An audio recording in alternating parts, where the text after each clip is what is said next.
Okay, let's begin. Lenin, Ablak Gemara, Tzmerchei, Shabbos, Parshas Pinchas. Today's daf is Daf Nun Gimel. We'll start from the Gemara and Daf Nun Beis, Amud Beis.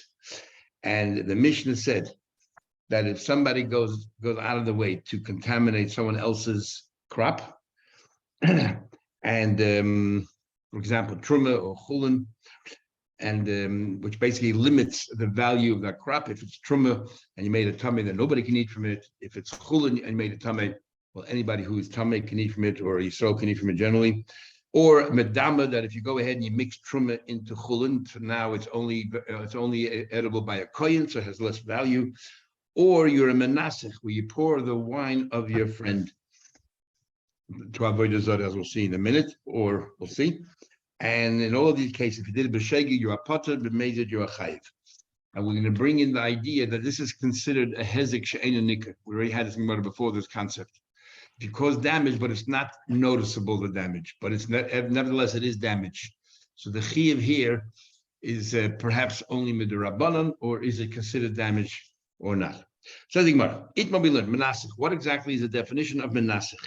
Rav Amma menasech mamish, literally, that you go ahead and you pour out the wine of your friend in front of avodah zarah. Rashi actually says that you're stirring the wine with your finger for the sake of avodah zarah.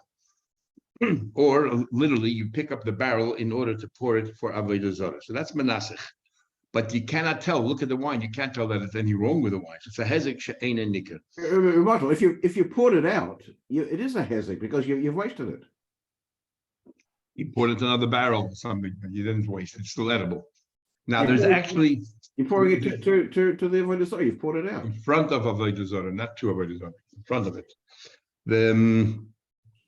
What do you call it? We have a concept that you cannot... You cannot actually ruin someone else's item. So how if I pour out your wine in front of avodah zarah into another barrel, let's say if I'm pouring it or mixing whatever it is, how do I make it awesome? So it's either you generally speaking, the Gemara talks about in the Avodah, it's a goy or a Yisrael meshumid, a Yisrael who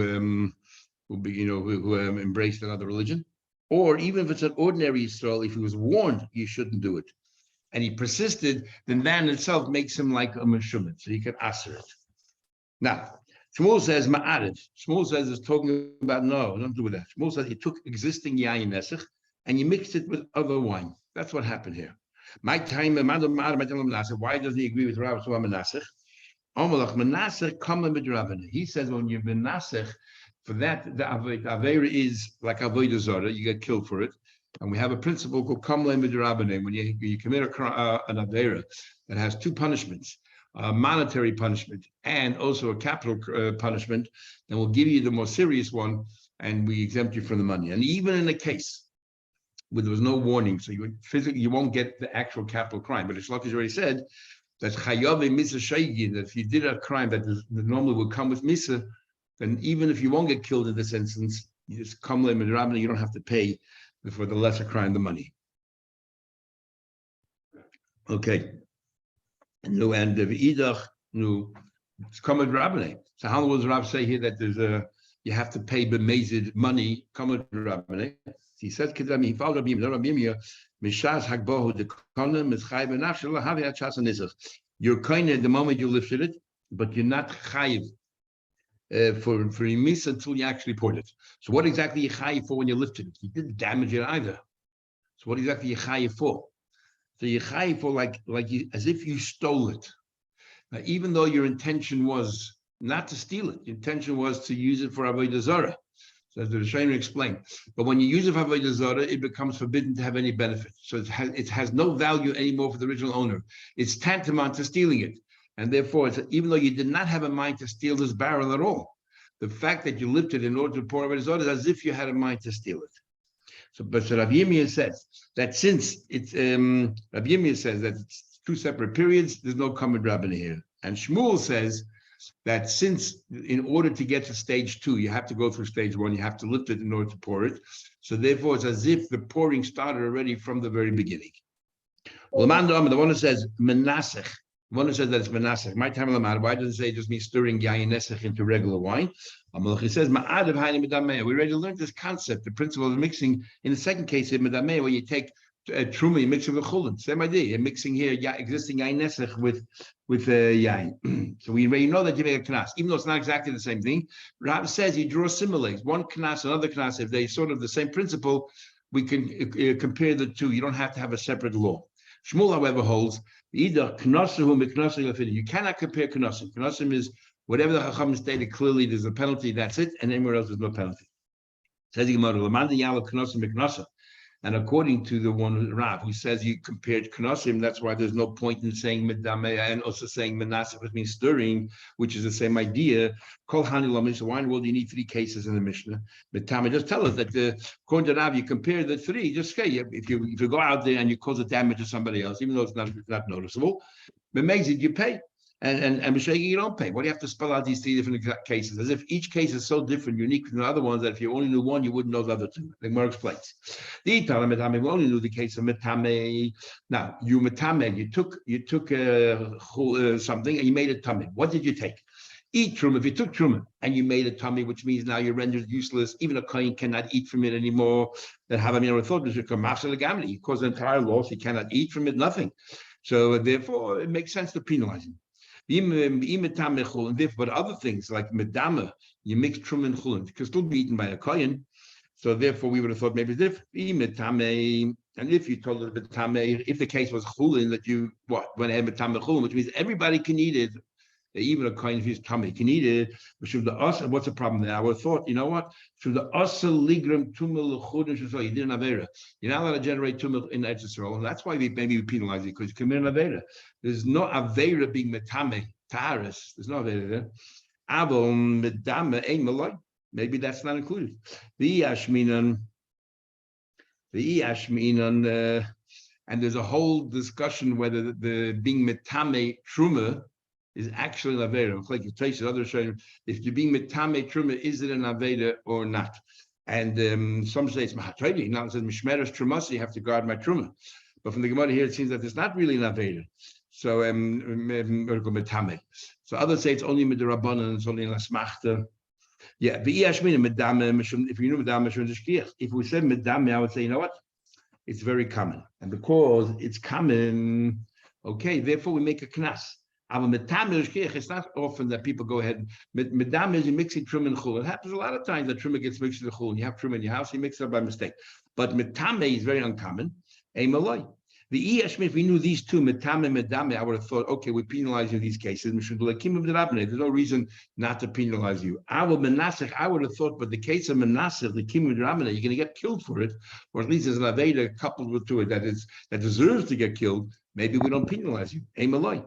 Kamashlan, if it comes a teacher like Rabbi Yirmiyah, that is two separate stages. The moment you lifted the barrel, you already have to pay the money, and you're not liable for avodah zarah until you actually pour it. So therefore, you get both punishments. That's why the Mishnah has to highlight each one of them, because each one is different. Well, the Gemara said, okay, but what about the other version? The version of the Tani Avur Rabavim. His version is that B'Rishayna in the beginning, they only banned or they only penalized metame and menasach, somebody who went out of his way to be metame or somebody who wasn't poor. They only added later on medama. They only added later on. What do you have to add medama? Once you know that tame menasach, the idea is you go ahead and you ruin someone else's items, even though it's not noticeable, you have to pay. B'mezid, what do you have to tell me medame? Kol hani lam, you don't need all these three cases. Again, shlicha, we need it. Metame, you only told us the case of metame, I would say we should like him at. You know why metame? Because there's no death involved over here, so you have to pay. Avo menaser the kingdom of.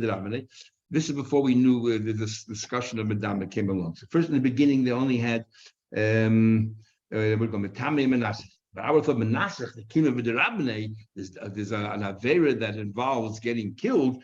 A malay, maybe it doesn't apply. The Ashmi in Menasech, we told you Menasech because you know why Mishum, because the Kamafshidle Ligamri. In the case of Menasech, not only can't you eat that wine, you cannot drink the wine, you cannot have any benefit from the wine. It's asabahano, completely worthless.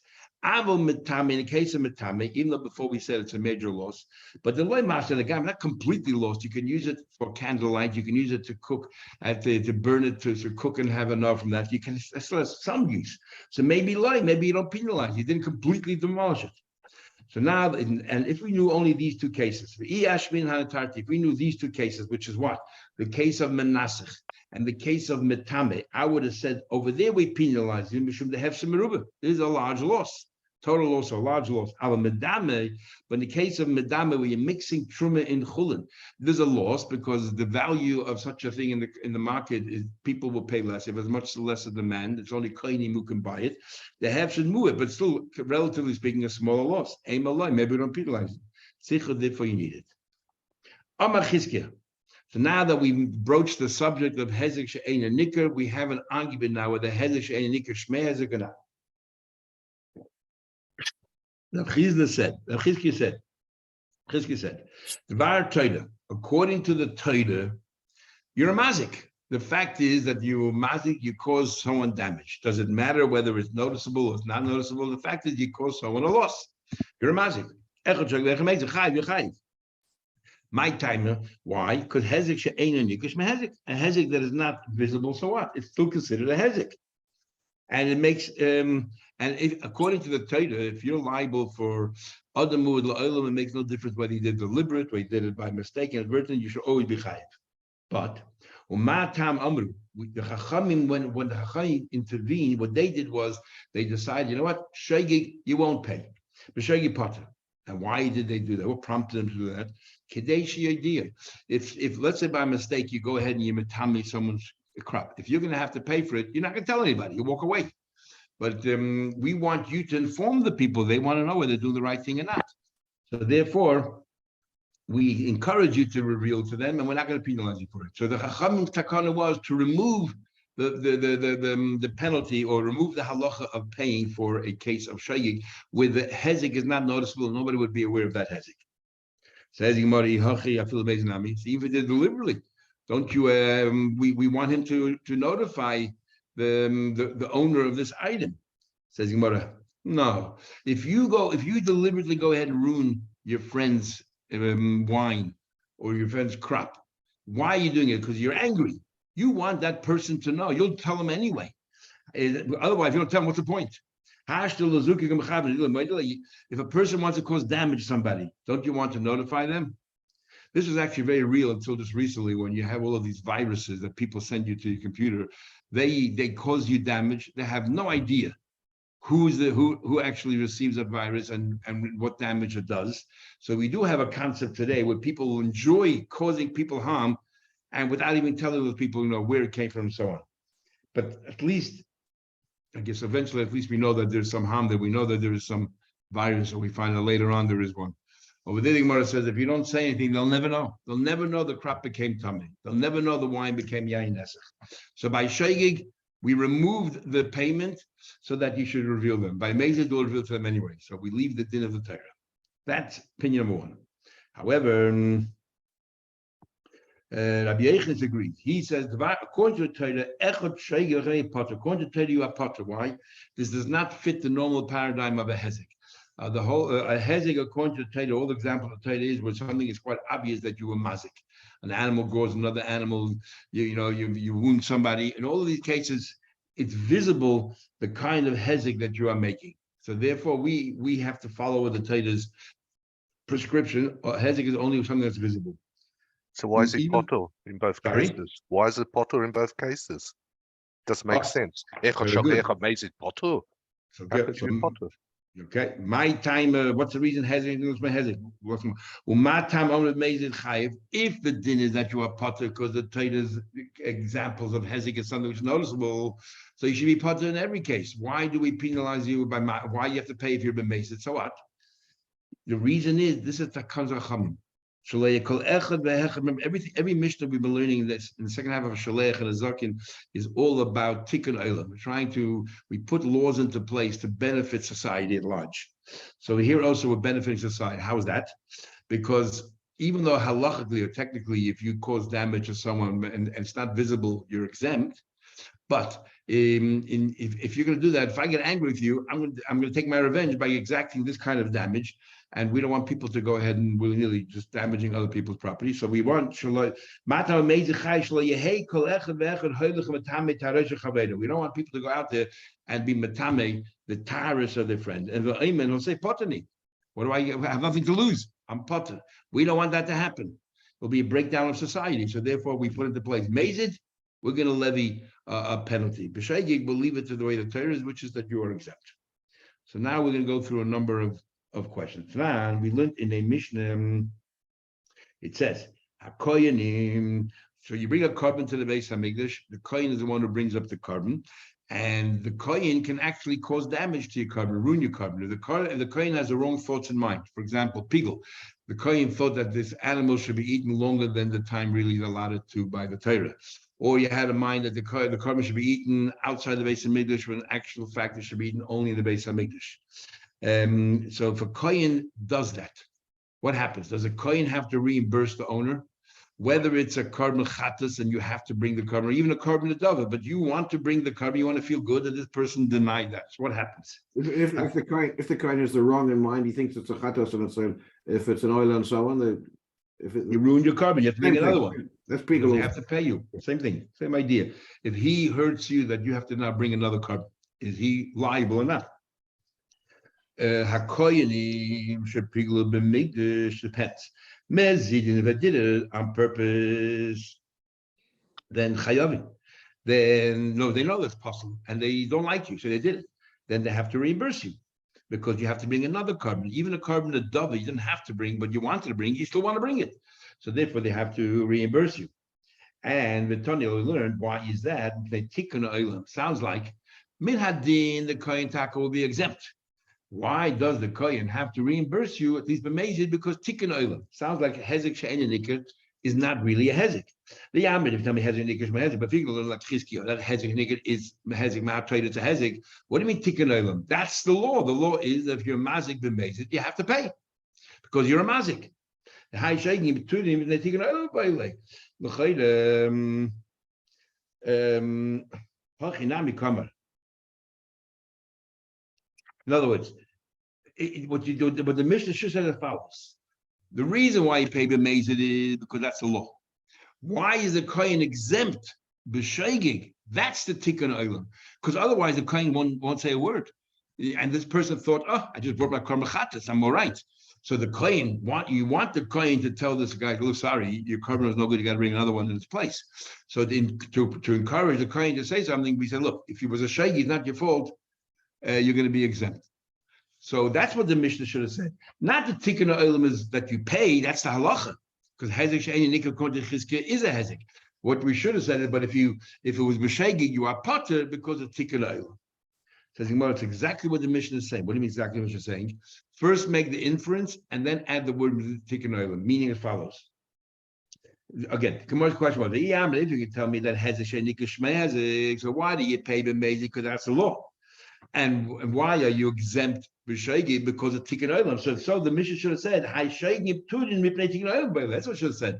That a shaygig is potter because tikkun olam. Says the Gemara, "Hachinam mekom." It's exactly what the Mishnah is saying. What do you mean? The Mishnah says, "Mezigin chayavim." If you're mazid, you chayiv. So the inference is, but shaygig you're potter. Ha shaygig tudin. And why is that? That's the words missing. But first do that inference, and then say mipnei tikkun olam. And the reason for that is for the tikkun olam. Okay, so that doesn't prove either way. Says you want further, I'll bring another proof. The din is, we already had this in Saita, that a carbon chatas, paraduma, you now do any work with a paraduma whatsoever. And otherwise you can oil, you cannot use a paraduma if you do any form of work with it. So what happens here is, if you did melacha b'mei chatas or b'paras chatas, if you did a melacha either with the animal itself or with the water you prepared, you have to have mayim chayim el keli, and then you put the ashes in there. Before you put the ashes, you did something with the water, some form of work. So what happens then is part of medinei adam. So you're ruined, and you remember how difficult a part adum is to obtain one. In total, we had 9 Pari Adumas from the time of Moshe Rabbeinu till now, and Mashiach will come will be number 10. So if somebody did a malacha with the Pari Aduma or with the Mei Chatas, or the water of the Chatas, part of Medini Adam, so you're exempt from, in our court system, you'd be exempt, but you should pay because it's the right thing to do. That's the right thing to do. Now, if you tell me, if you tell me that, what do you do? The malacha you did, whatever work you did with a paraduma is not noticeable. The hezek is not obvious, it's not noticeable. And if you hold that a hezek she'ein nikah is considered a hezek, so what do you tell me a court can't try you? Why not? Then you should be also obligated even b'din yadam. Why do you say that's only din Shemayim? Says the Gemara, who Moisel, he asked the question, whom Mefarakla, and he answers as follows. We're talking about over here that not only the hezek not noticeable, but the hezek was not done with a ma'aser, with an activity. What do you mean? You open up the area of the barn, let's say, I guess, and you invited the parah in. So you open the door, that's a ma'aser. But if you had done it, it did it in order for the animal, let's say, to go there and plow the field. Then you did a ma'aser, then that has maybe you would have to pay. We're talking about it here. You open the door so the animal go in and nurse from its mother. But you also thought, while it's there already, I don't mind if it goes and tramples on the ground and sort of tills the soil a bit, does a little bit of plowing. So part of Shechnisa Ravka, you invited it into this Ravka, into this, the barn where all the animals are collected. And but your main purpose was shetinik, it should be nursing from its mother. And while it's there, v'tidish, I wanted to go ahead and plow the field as well. Now, in this case over here, the mice itself, there's nothing wrong because to go and nurse from its mother is all right. And therefore, the only problem is your machshava.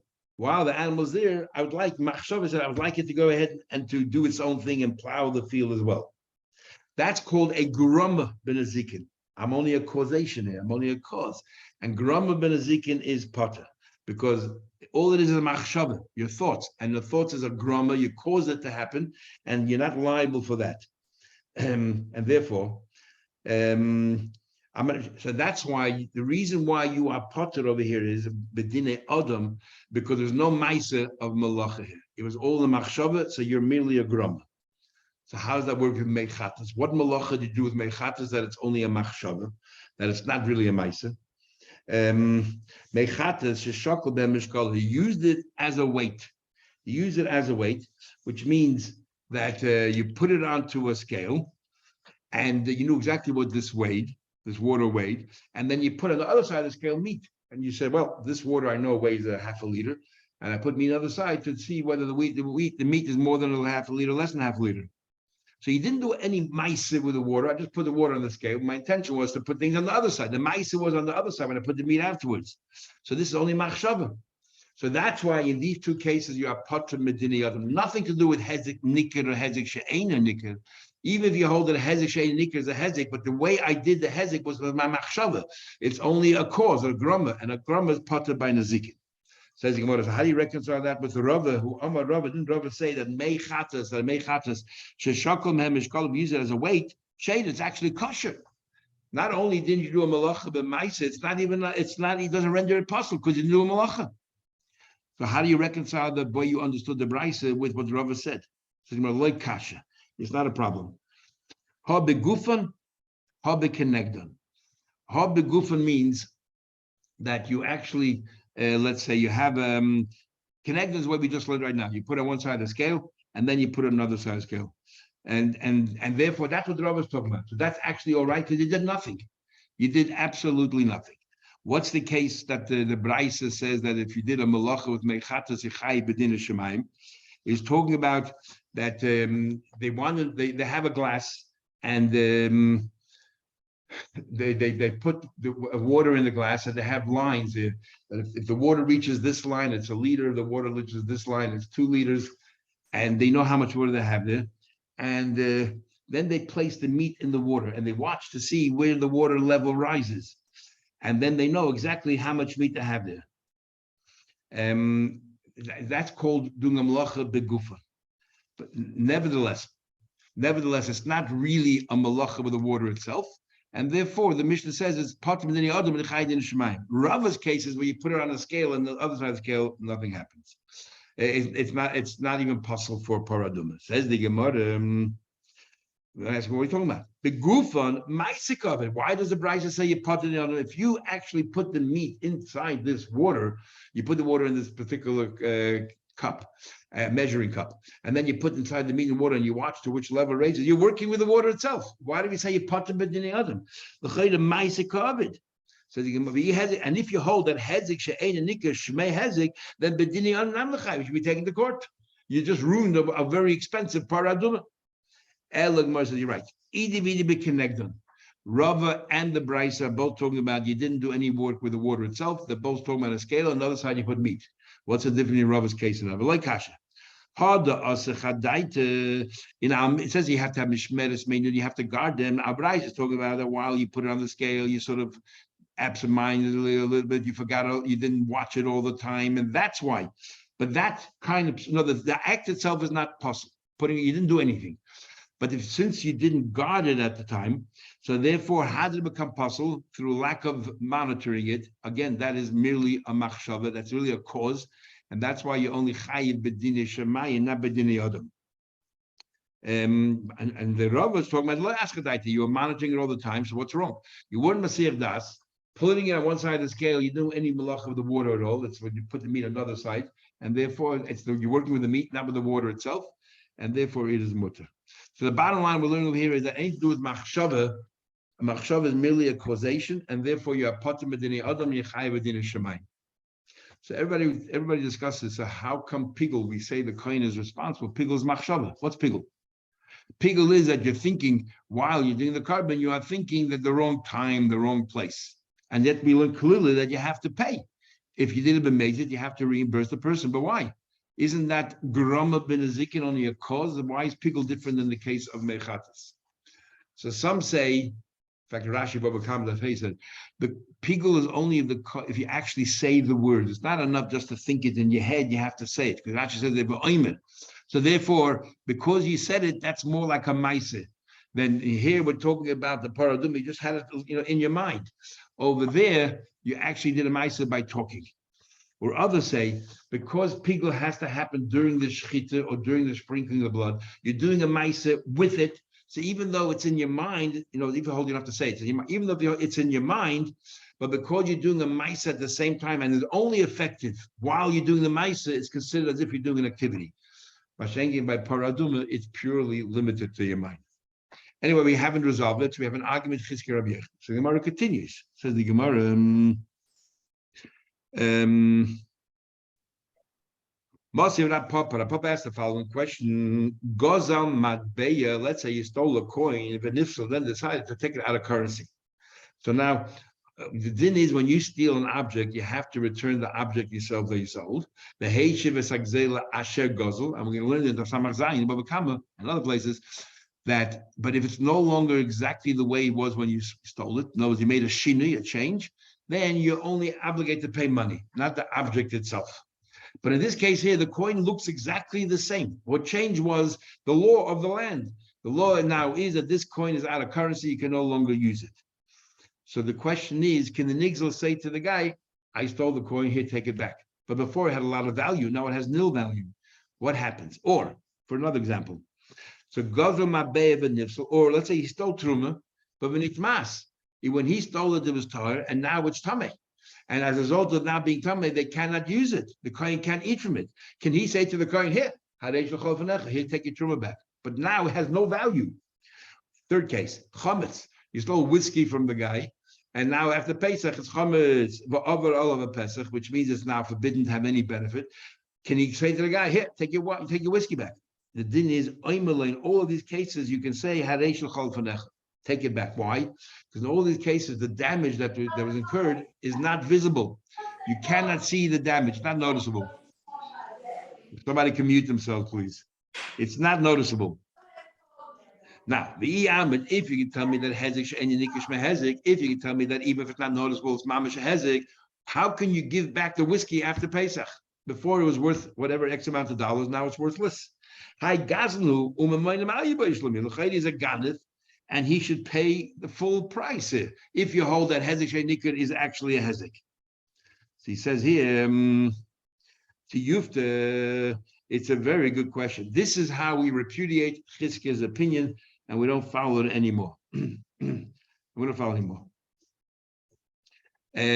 Tracy already asked, he says, I don't understand. Tracy says, in these cases over here, you did nothing. What did you do? Absolutely nothing. So therefore, we say that you can give it back, return it in the condition that's in.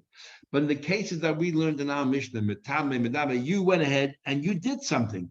So maybe over there, we'll say that even though it's a hezek, and therefore over there you have to pay Mahat Torah. I over here you don't, because you didn't do anything. Not only is it not nikr, what did you do? Pesach came along, and Pesach is what took away the value. The government came along and legislated this currency no longer has any value. You did nothing wrong as far as the value is concerned. Maybe that's a difference.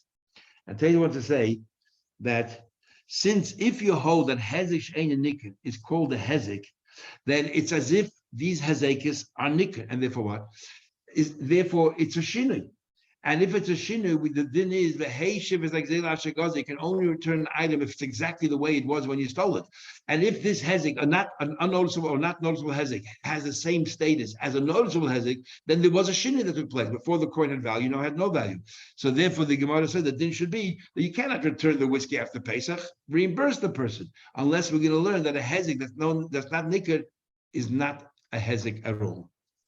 So the Gemara. So there's two causes of the hezek here. One is that he stole it, and one is that it got the currency got changed. Yes, but as far as stealing is concerned, all you have to do is return it. Correct. But it has to be in its original form. And as far as hezek is concerned, it's still considered original form because the hezek is not noticeable. If I steal an animal and I do everything in my power to weaken the animal, then I made a hezek an animal. I can no longer give it back. I can no longer give it back because I did it. I weakened the animal. But if the animal became, let's say, weaker on its own, you can say, okay, I didn't do anything. Here's the animal I stole. Before it was a bigger animal, hefty, and now it's lean. Okay, but if you hold that hezek nikah shmei hezek, then the din should be that the animal now is no longer the same animal as before because we can see the hezek. So that's Gemara. That's interesting. The Gemara just repudiated Chizkiah, and now we're going to say lema ketanai. In fact, maybe this argument.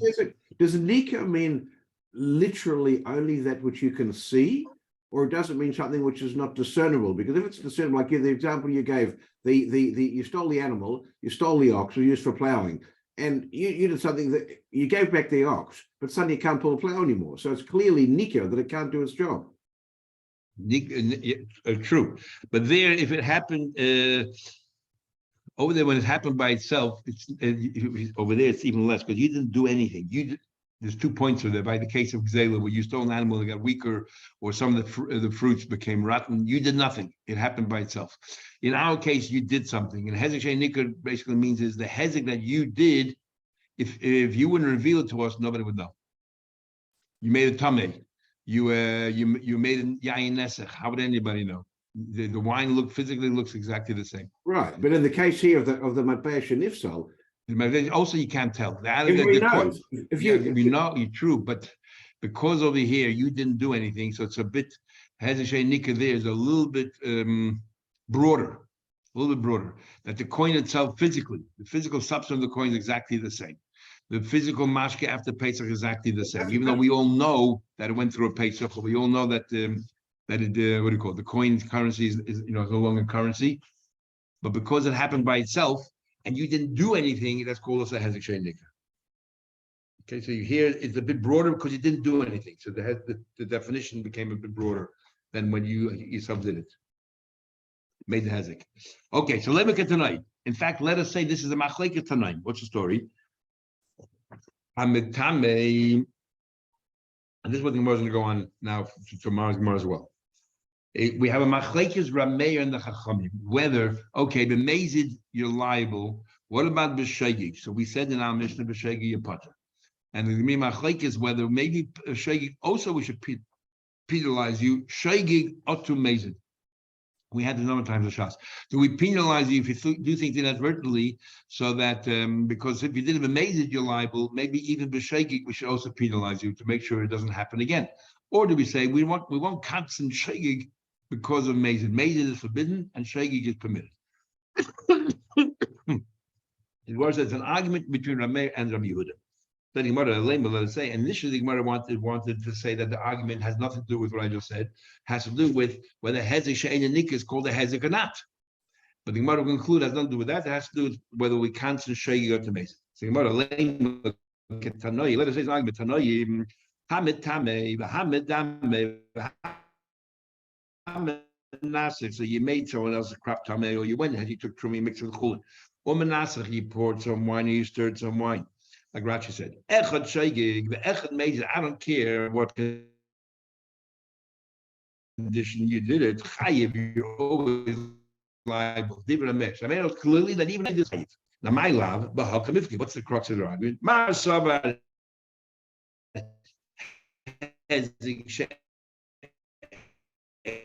Meir holds that even if it's not obvious, it's a hezek. And Umar Sava and Rabbi Yehuda holds loish mehez. It's not really a hezek. So therefore, shaking you are potter. And why? But mezid chayiv midrabanan. Because we don't want shalei kol echad echad heilig metam mitzvah. We don't want people to go out there and to ruin other people's crop. So the argument of Chizkab Yechon is actually the argument between Rabbi Yehuda. Says the Gemara. Since the halach is like Rabbi Yechon, Kuli Alma, I'm going to say that everyone agrees. Rabbi Yehuda,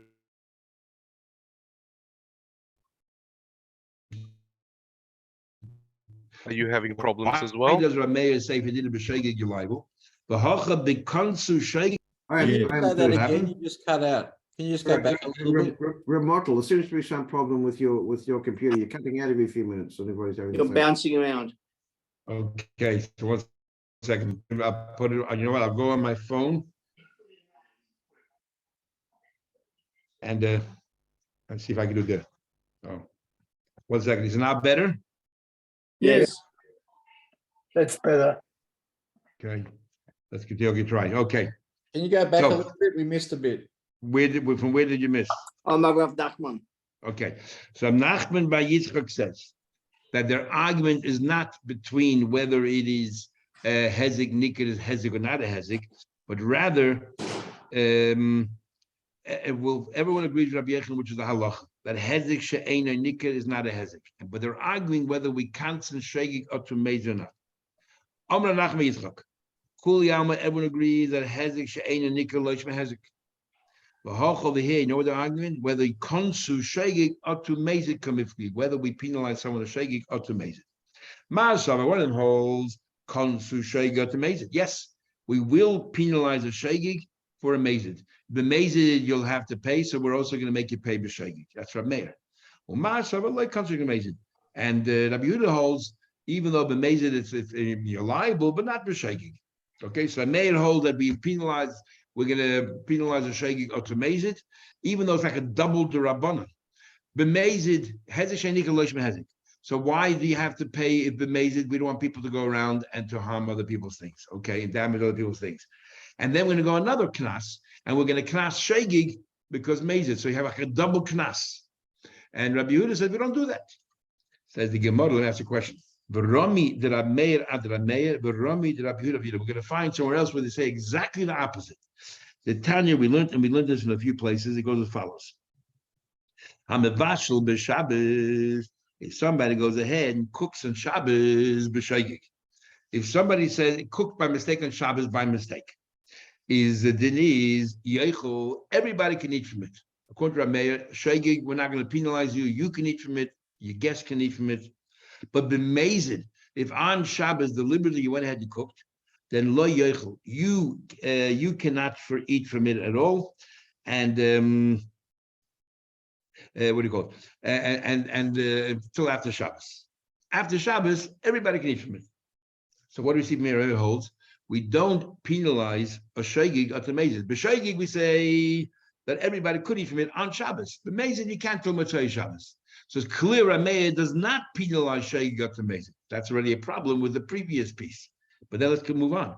Rabbi Yehuda says, b'shegig yeichel l'motzei Shabbos. Rabbi Yehuda says, b'shegig, you can eat l'motzei Shabbos. You wait the time it takes to cook the food, so you don't have any benefit of what you do in Shabbos. You wait cook the day sheyasu, and then you can eat. And but b'mezid l'yeichel alamis. Rabbi Yehuda says, b'shegig, you cannot eat till motzei Shabbos, which means clearly that according to Rabbi Yehuda, we will penalize Shoigig or to Mezid, that on Shabbos you cannot eat from it. And but Mezid, you can never eat it, but everybody else can eat it on Motzei Shabbos. So what do you see from here? Rabbi Yehuda does penalize Shoigig and Mezid. Exactly the opposite of what we said before. Rabbi Meir in by Shabbos does not penalize Shoigig and Mezid. You can eat the food you cook. And Rabbi Yehuda said you do. And the previous Gemara we said that if you cause someone damage, Rabbi Meir says we will penalize Shoigig and Mezid. And Rabbi Yehuda says you don't. What's going on here? And then Rabbi Yechon Sandler says, B'shoigig, Rabbi says, B'shoigig Yechel Motzei Shabbos. Rabbi Yechon Sandler says that B'shoigig, that you can eat Motzei Shabbos. La'achedim v'lo'loi. You can never eat. But others can eat Motzei Shabbos. But he said, amazing, nobody can eat because he learns that Kodesh Shabbos, the food itself becomes like treif and nobody can eat from it. But that's not the point we're bringing Hassan. We're trying to understand, to reconcile Rabbi Meir and Rabbi Yehuda's opinion. Kasha Rabbi Meir and Kasha Rabbi Yehuda. So we're going to learn now that they have such opposing opinions that are diametrically opposed. And it goes as follows. That they agree, sometimes we have to penalize you and sometimes we don't. Sometimes there's a call for being penalized by Shaykh, sometimes there isn't. And according to Rameir, that it goes as follows. Where there's Rameir Melakash, he says, Ki kanis b'drabanan. We're only going to penalize you by averas, which are midrabanan. People don't take it seriously. So the only way to get people to take it seriously, we penalize you even shaygig. Sometimes we have a concept. Also, chizuk b'dreim. Rabbanan strengthened their words. They made their cases stronger than the Torah.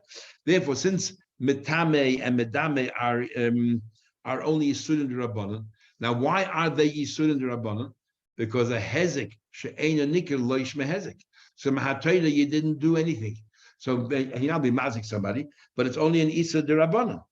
And therefore, since the Rabbanan need more chizik, we're going to penalize a shaygig or to mazid. On the other hand, Shabbos is Mahatayra.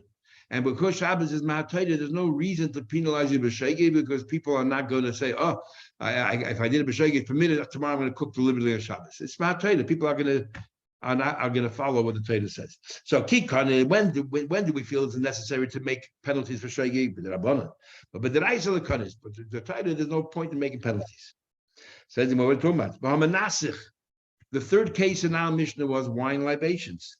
That's the Raisa. That is mehatayra. Pouring wine was a hatayra. The Kokanis, and yet the Mishnah clearly says that we penalize. The mayor says we're going to penalize a shaygig to mazid. So he says, so the mayor is like this. The Rabbanans, we penalize you, you should take it more seriously. Generally, Mahatayla people are very cautious. When it comes to Avodah Zarah, we're penalizing a shaygig only because it's such a harsh Avodah. It doesn't matter how you did it, but you did deliberately, inadvertently, we're always going to penalize you. That's our mayor. But generally speaking, like Shabbos, there's no reason to penalize the shaygig because everybody abides by the Torah. They're not going to go ahead next week and cook on Shabbos deliberately because they realize that b'shaygig is permitted. That's Rameir. Kamlon Rabbi Yehuda says exactly the opposite. The Rabbi Yehuda Lakashi. Ki loy kanis. We won't cancel you with the Rabbanan because they're weaker Avedas. So it's bad enough. We have to follow what the Rabbanan say. To add another layer to make a knas shaygig so that you follow the Rabbanan, that's too much. But the Raisa, if the Torah says something forbidden, the Rabban always add a layer. They always add a misgeres. They always add a layer. So therefore, it is kanis.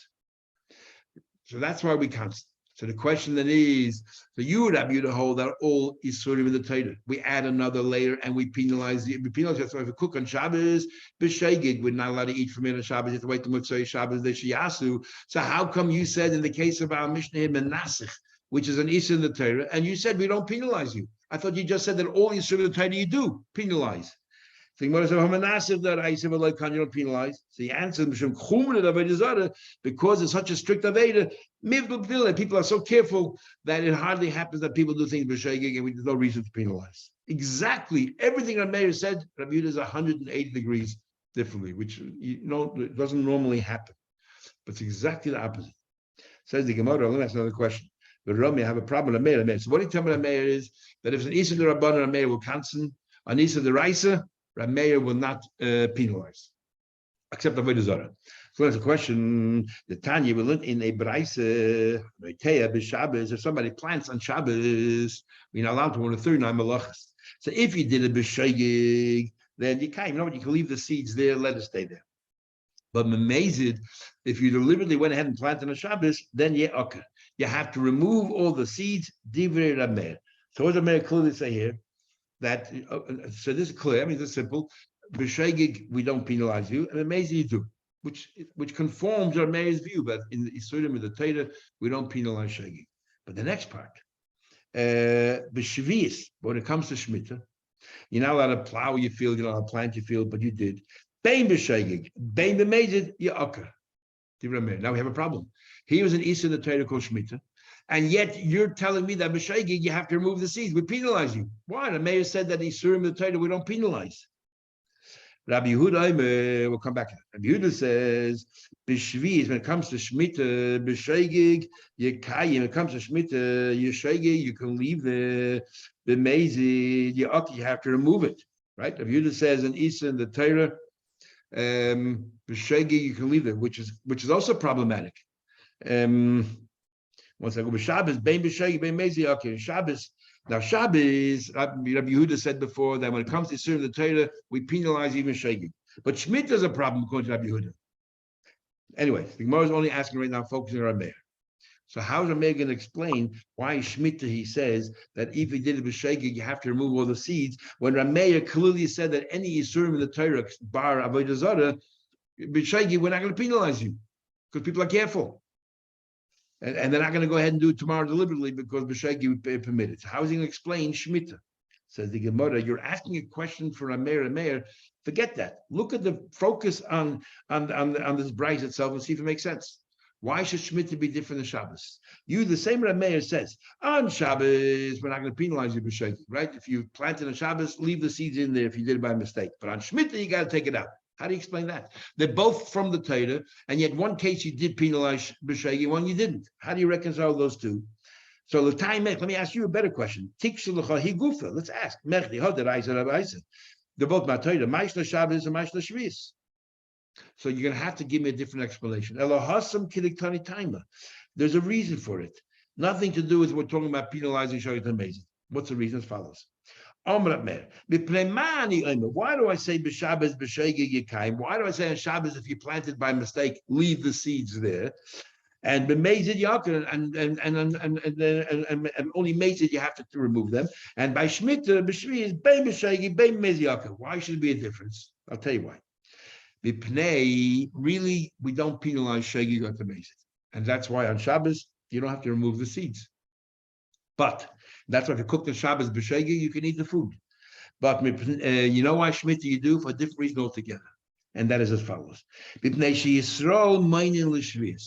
it comes to Arla, 3 years, the 4th year is a Ravah, you have to bring it to the Shalayim or you have to redeem it. So people see it's 2 years after Shemitah, and suddenly it's the 3rd year after, 3 years after Shemitah, and you're ready, Arla is over. In the next year, the 3rd year, you're going to the Shalayim. What's going on here? You're not allowed to plant the Shemitah. You were planted the year after Shemitah. You miscalculated. You're a year off. They're going to work back. No, it must be that you would have planted a Shemitah. So even though you did it by mistake, everyone is going to constantly be reminded that you did an Aveda on Shemitah. And therefore we said, you know what? Even if you did a B'shegig, you have to pull the seeds out. He said, they didn't count to Shemitah. They ain't They don't count. I mean, nobody counts to see, oh, it's a week old, 2 weeks old, 5 weeks old. They don't count to the days of the week. You count for the years. And therefore they'll always be reminded that this tree is planted in a Shemitah.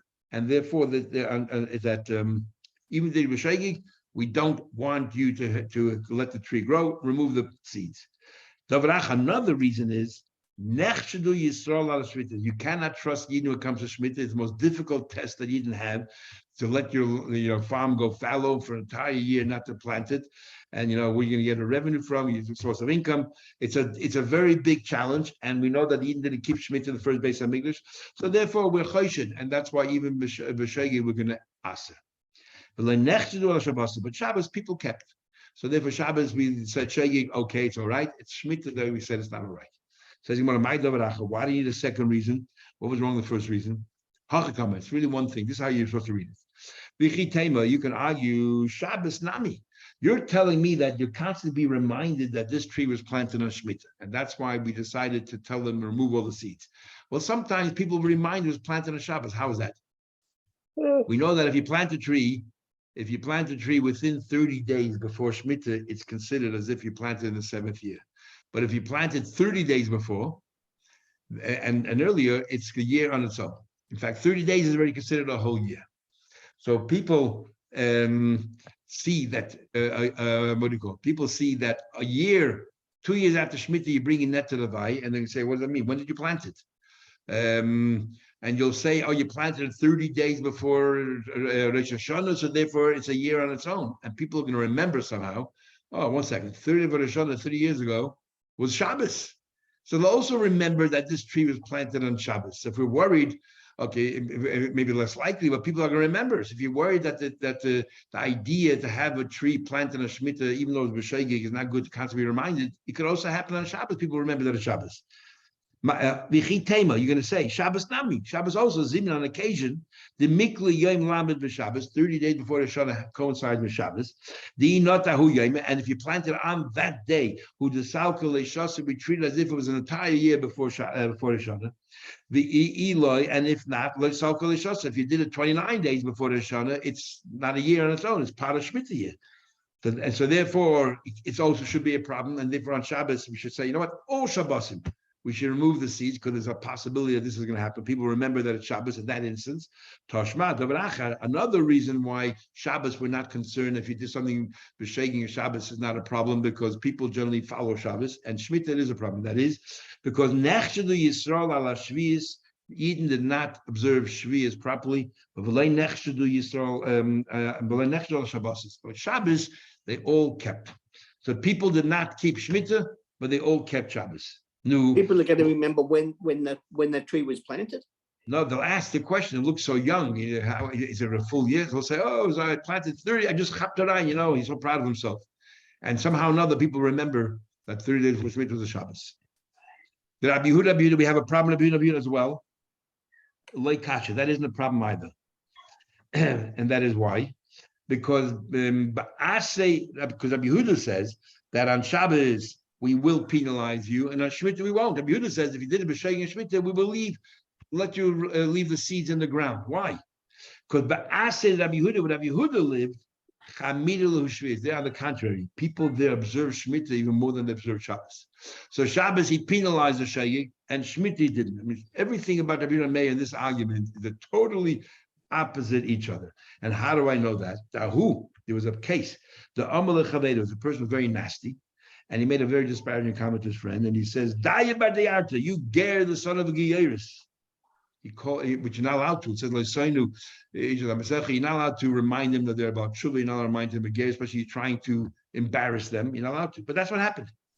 Amalei said the Ger said back. We had something similar about Shmai Avtalion there when they came back, Mitzvah Kippur, and the Kohen Gadol made some disparaging comment. Amalei said, I don't eat the fruits of Shvius, and not unlike you. In other words, people generally kept Shemitah, and they made a very disparaging comment. You're going to taunt me because I'm a gay. That's a biological fact. But you don't observe Shemitah, and everyone else does. So we see from here that in Rabbi Yehuda's region, people generally observed Shemitah even more than Shabbos. Okay, we'll stop over here.